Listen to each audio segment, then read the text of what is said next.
Welcome back, everyone. It's Abdallah with another exciting Pokemon X and Y Wi-Fi battle. Here's a battle that I took from one of my streams against Ddude.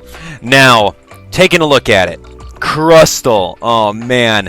A lot of people like leading with Crustle because, one, he can get up to Stealth Rocks, he's got Sturdy, and he can Shell Smash. Hello, that's awesome. You could totally sweep teams with that thing. Anyway, so that's pretty intimidating. Speaking of intimidating, doesn't Mawile have that ability? So there's his Mega right there, if any. He's also got Trevenant, Talonflame, Greninja, and Excadrill. Looks like the Excadrill is going to be his Rapid Spinner, because if you're going to be packing Talonflame, you gotta have a Rapid Spinner. Because that thing is weak against Stealth Rocks. ×4, you get 50% off.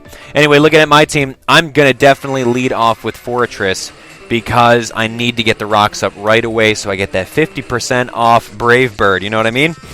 Alright, I'm also packing my secret weapon, which is Scarf Haxorus. So, brace yourselves. Now right off the bat, he's going to lead off with Moly Jojo. Now, I'm not going to take too much from Earthquake, so I know that I'll be able to get up my Stealth Rock and be fine with it. If he's got Rapid Spin, then he's going to show it. And it's really not going to do much, and it'll be pretty much a stalemate between setting up the rocks versus the spikes versus the stealth versus the the rapid spin.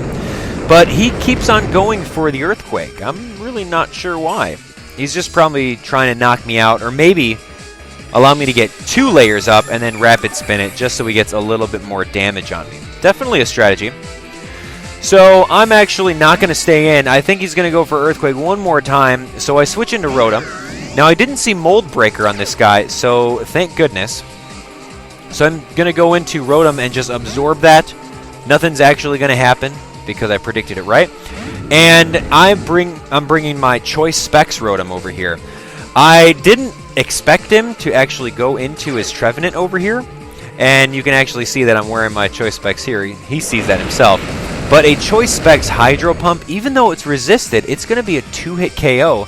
Thanks for the Stealth Rocks and Spikes that Fortress put up first turn. So with that being said, I'm very lucky that I didn't miss one of those Hydro Pumps, because that tends to happen with a move that only has 5 PP and it's that strong. Anyway, here comes Meal Maker. Now, Mega Mawile typically, it uses Sucker Punch, it does Play Rough, it's very strong. So it busts out its Intimidate. It busts out the Mega Evolution, and I'm thinking, okay, well, I'm just going to go for one more Hydro Pump, because why not? And lo and behold, he goes for that Sucker Punch.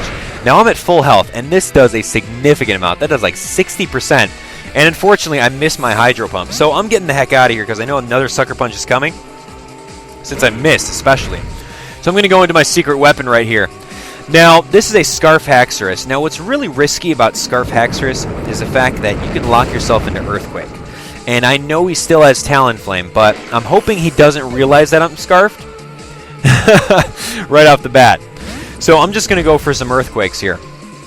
Captain Krusty, his Sturdy, gets destroyed by the Rocks and Stealth, or the Rocks and Spikes. So I'm going to have an easier time knocking this very bulky Pokemon out with 2 Earthquakes. He goes for X-Scissor, which isn't really going to do that much. I mean, it does around 50%, but it's not a 2-hit. Or it could possibly be a 2-hit KO. I don't know. I mean, that could have been a high roll. It could have been a low roll. So, luckily, I knocked that guy out of there. Here comes Moly Jojo, hoping to knock me out. But lo and behold, since I am Scarfed, I am going to go a little bit quicker and knock him out with a super effective Earthquake. And I think now that he realized that, he's actually going to bust out his Flying type, which is going to force me to switch out. So that gives him a free chance to bulk up, Swords Dance, you name it. If he had Swords Dance and used it right now, I think my whole entire team would have been pretty screwed. So here we go. I bring out my Rotom just to sack it. I know that maybe I can take one from like half health, but I was a little bit under half health, and bam, I get knocked out. So that was pretty much a way of getting Haxorus to be able to come in fresh with a Scarf and move forward. But I didn't want to do that. I wanted to go into my Talonflame over here and see if I can outspeed it. But lo and behold, we either get a speed tie, or I don't know if he's doing something else. But anyway, I'm able to survive one Brave Bird and retaliate with one of my own. Now, Talonflame has that priority Brave Bird where everything is like super fast. It's priority +1 if it's a flying move. So using Brave Bird, Roost, Tailwind, all those moves on this Pokemon are amazing. So all he has left is his Greninja. I'm going to be able to knock that out with a Brave Bird thanks to the help of Stealth Rocks and Spikes, which takes a good quarter of his health away. Here it comes, last but not least, Kamikaze flying into this frog, and we are knocking this guy out. Boom. Now, I felt that Haxorus was definitely the MVP of this battle here because he knocked a good chunk of his Pokemon out. I didn't lose too much, and at the same time, I didn't even get to use Breloom or my Mega Pinsir that I had in the wings over there. So, Ddude, that was awesome. Thanks for coming out to the live stream, and if you guys are interested in battling me on my live streams, by all means, check them out.